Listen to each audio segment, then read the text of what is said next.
que se decantó al final de cuentas por aquel proyecto de la Universidad de Monarquía, lejos de aquella tesis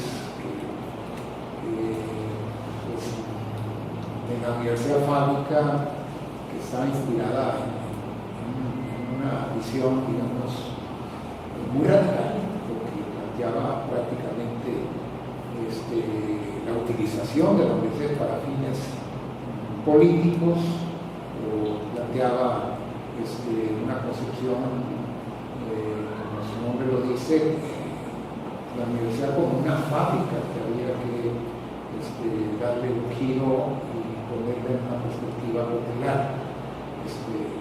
Pero bueno, eso no se logró, se logra, digamos, algo que se aproximó, que es el proyecto de Universidad Democrática Crítica y Popular, después de los años convulsos, donde precisamente un sector que había terminado esta idea, que entra en un proceso de rectificación, forman un movimiento socialista y traen el proyecto de la Universidad Democrática. Ahí es donde juega un papel la masificación de la universidad y sobre todo lo que ya se había expresado en el momento de la UNAM, que fue bachillerato, los estudiantes de bachillerato, el movimiento estudiantil de la autonomía universitaria y la Escuela Nacional Preparatoria, cómo participa la Escuela Nacional Preparatoria, los SH, se forma, y que ya lo vemos en los años 60 dentro del proceso de masificación, que aquí en el caso de Sinaloa, pues también el movimiento estudiantil tendió a la apertura de preparatorias, ¿no? Había de pocas preparatorias que existían, se masificaron, ¿no? En ese sentido la plática, ¿no? La incorporación del doctor con nosotros, el doctor Graza aquí, para platicar sobre la universidad y el bachillerato, porque pues no se puede entender esa masificación de la universidad en el caso de México, de la Ciudad de México, en el caso de Sinaloa, sin el hecho de que los propios estudiantes preparatorianos, ¿no?, hayan participado del movimiento estudiantil, que además pues es un elemento central en el caso de la demanda que se gesta en los años 80 por la defensa de la universidad y la autonomía en el marco del gobierno de Toledo Coro, en la historia particular de Sinaloa, ¿verdad?, con sus matices. Pues. ¿Algo quiere comentar, doctor? Claro que sí. Muchas gracias. Pues, antes que nada, en ese contexto histórico de gobierno-universidad, entra en escena por ahí un personaje algo conocido, Florentino Peraza Sánchez, que de entrada pues, es mi padre. Él, a base de estar al frente de las situaciones ejidales en Isla de la Piedra, porque mucho tiene que ver con la universidad, él, a base de esfuerzo, de liderazgo, pues se gana la legitimidad y la legalidad con los pueblos de aquí de la región, aunque el escenario donde él se mueve es mucho más amplio. Él no solo aquí a nivel Mazatlán, sino que a nivel Sinaloa, estados vecinos como Nayarit, Baja California, Durango, son escenarios donde él tiene vínculo, tiene relación con los núcleos agrarios. Y ese pues fue su fuerte. A la casa, recuerdo muy bien, asistieron diversos personajes, diputados locales, diputados federales, senadores de la República, ex gobernadores, incluyendo el actual, en busca de una charla, una plática con él, buscando alguna estrategia para lograr algún objetivo personal. En el caso de la universidad, recuerdo muy bien que se buscaba un espacio, un inmueble donde establecerse, pero pues no se tenía. Hubo algunos intentos como la invasión a la Sahó, de donde el resultado ya conocido pues fue la expulsión inmediata mediante los cuerpos policíacos. Como anécdota, por ahí andaba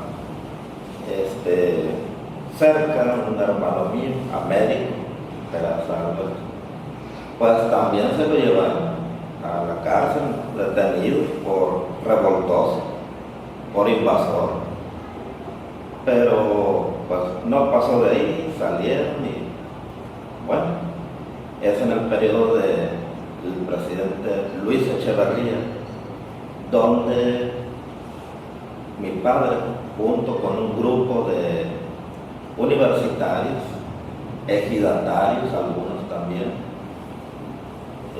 hicieron una gestión, elaboraron un oficio de petición para estos terrenos donde ahora se ubica no solo aquí la Faciso, sino todo la ciudad universitaria, incluyendo el bachillerato. Entonces, a través de una hermana, precisamente Elia Pérez Álvarez, es como se le da de mano a mano ese oficio y lo recibe Luis Echeverría. Al tiempo surte el efecto y desde la presidencia de la República llaman a los distintos actores y es así como se le otorga lo que fue el antiguo aeropuerto a la unidad aquí regional de la Universidad Autónoma de Sinaloa. Recuerdo como si fuera ayer cómo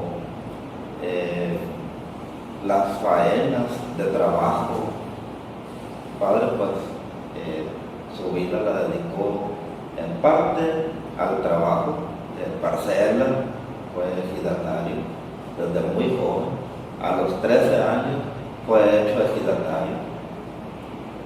En medio de esa pobreza, deficiencia de recursos, es como decide emigrar a los Estados Unidos, donde después de un tiempo y de lograr algunos ahorros, regresa y enfrenta lo que ha de ser su escenario principal, que es la atención no solo de su parcela, sino de las dificultades que pasaba ese núcleo agrario Isla de la Piedra, que es en 1938 cuando en definitiva recibe su documentación, donde cuenta con la dotación de tierras y su carácter de ejido. Mi padre fue una persona muy transparente, muy honesta. Recuerdo de niño que en la labor fue una cantidad de veces que diversos actores se aproximaron para tratar de comprarlo. Llegaban con su maletín lleno de dinero, cheques en blanco para que él le pusiera cantidad, pero él nunca se vendió. Siempre el resultado fue el mismo, para atrás. Ese fue el espíritu de Florentino Pérez Sánchez, un hombre honesto hasta el último minuto de vida, porque hasta en eso tuvimos que juntarnos todos los hijos y sacar adelante su funeral. Ni un centavo se llevó.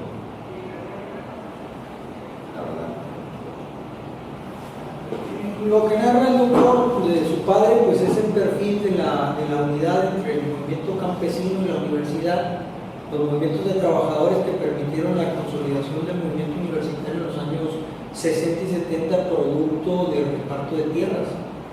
También sabemos que el reparto de tierras en Sinaloa pues, no fue sencillo, sobre todo en el sur del estado, complicado por los levantamientos armados que se presentaron en contra del reparto de la tierra. Quien entregó la última entrega de tierra amplia la hizo Echeverría, hay que decirlo que no producto de una concesión graciosa, sino de un conflicto previo que fue el levantamiento armado en ese contexto de la represión del movimiento estudiantil del 68, en donde él era secretario de Gobernación y posteriormente presidente. A él le toca este momento crítico y prácticamente una década de guerrillas en el país, de los años 70 a los años 80, cuando ya viene el proceso de rectificación y la UDCP, la Universidad Democrática Crítica y Popular, y entonces algunos decían, en el son de Roma, ¿no? Los compañeros han decidido bajarse de los árboles y van a ser maestros, quieren ser profesores, ¿no? Recuerdo esta frase, si me lo permiten, porque en paz descanse el doctor Miguel Ángel Rosales Medrano, fue acompañado por mi papá para la incorporación a la universidad, el maestro Francisco Morales Velázquez, y esa fue la expresión que le dio a Medina Viedas, ¿no? En ese momento, ¿no? Dice el compañero Medrano que se quiere bajar de los árboles, que ya no quiere, que quiere llegar a un acuerdo pues, en el proceso de rectificación de la UDCP. Sabemos lo que significó la UDCP y en qué contexto se elaboró el proceso de masificación de la universidad. Ahí jugó un papel el bachillerato universitario, la consolidación de los espacios, la negociación que existió en donde la UAS, la Universidad Autónoma de Puebla, la Universidad Autónoma de Oaxaca, Guerrero, y la formación de la Universidad Pedagógica Nacional, junto con la formación de la UAM, fue parte del acuerdo de rectificación de los movimientos guerrilleros a nivel nacional para incorporarse a las aulas universitarias. Esto, bueno, hasta los años 90 es un momento en el que la universidad logra un aparente equilibrio entre su papel social de incorporar a la juventud de México a las aulas universitarias y su labor intelectual de libre pensamiento a partir de un concepto central que es la libertad de cátedra, que es central.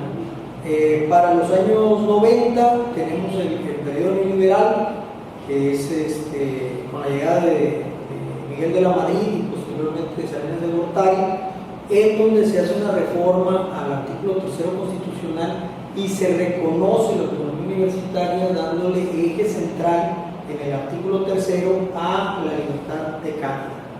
Esto, bueno, tiene también sus consecuencias, ¿no?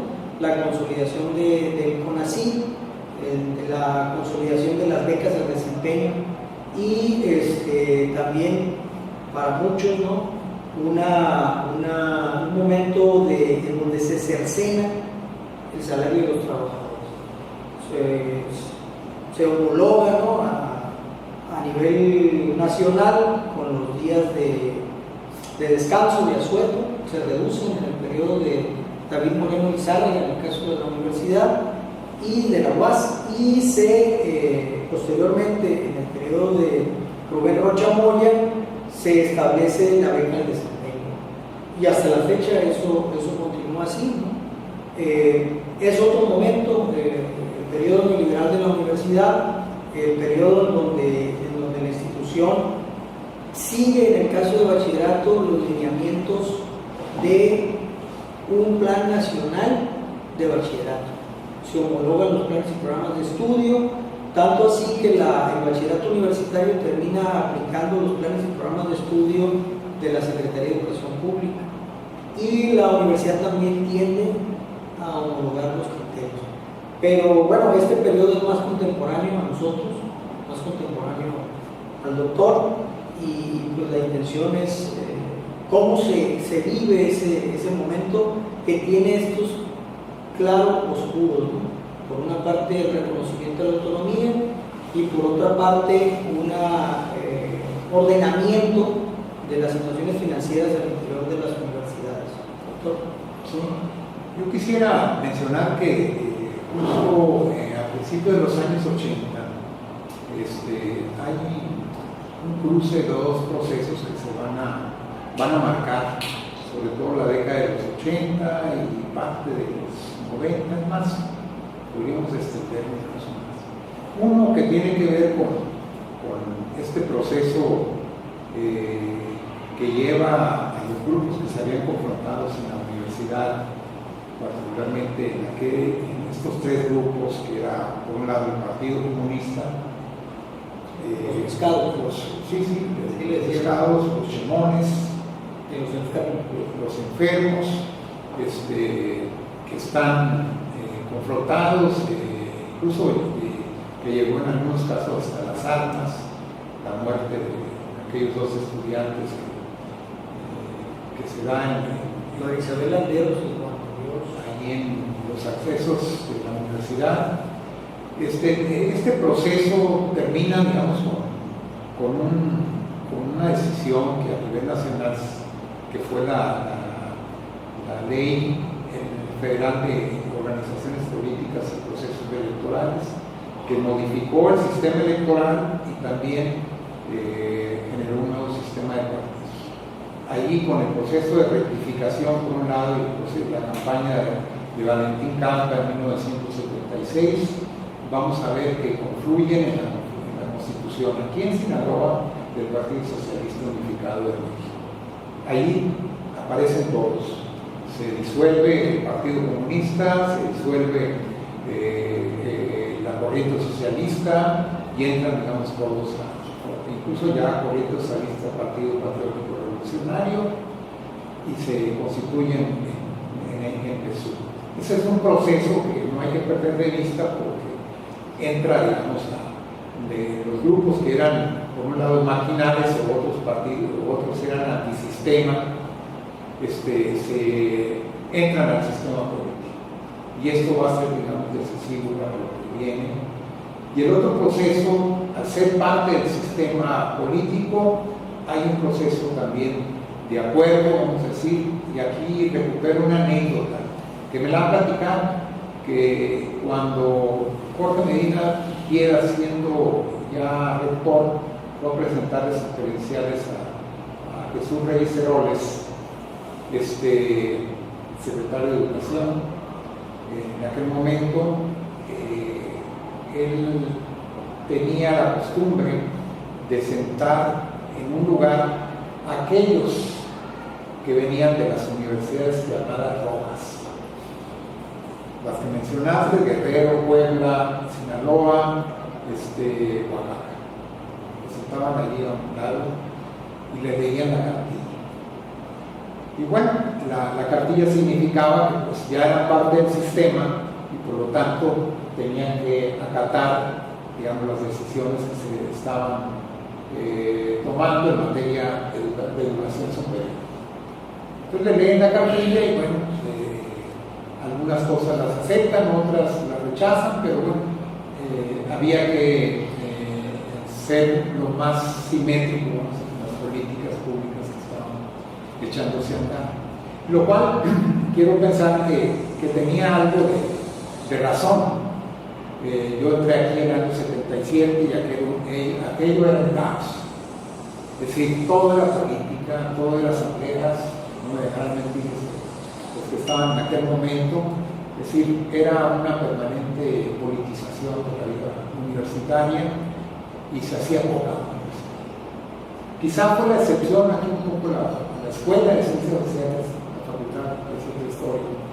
Pero, y digo la excepción porque en esta escuela afortunadamente tuvimos gente con mucha visión que venía de la Flaxo, Chile, gente que venía de Argentina, exiliados, que venían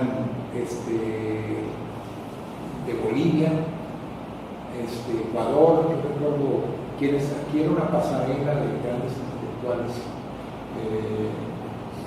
y políticos. Por aquí pasaron Ruy Mauro Marini, pasó René Zabaleta, Carlos Lobet, bueno, Carlos Lobet creo que se llamaba, Agustín Cueva, Pepe Denis, Canario, José María Vidal Villa, sí, personas muy importantes en el campo de las ciencias económicas y sociales.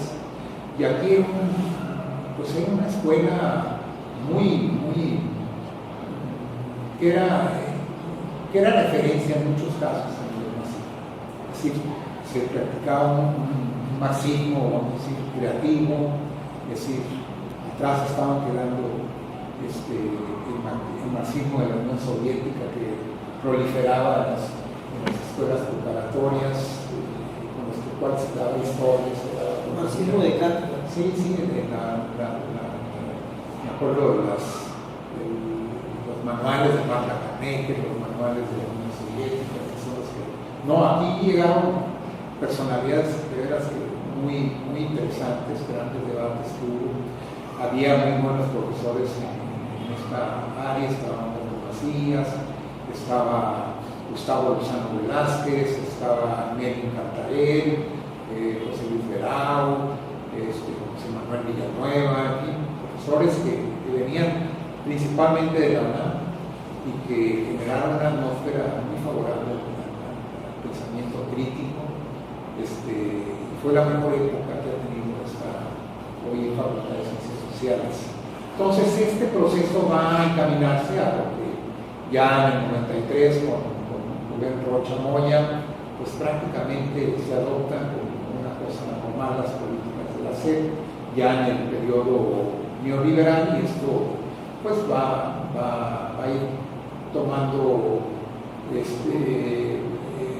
las características de una universidad funcional, digamos, el sistema con todos los vaivenes y las características que tiene cada uno de los momentos que le toca vivir hasta el día de hoy. Sí, en ese caso lo que observamos en la universidad pues es un proceso de reforma a la ley orgánica de la universidad, y se suceden estos procesos dentro de la institución de carácter administrativo que llevan a una serie de manuales internos, ¿no? Y sobre todo a la visión de la evaluación de las actividades administrativas de la propia institución, va al termo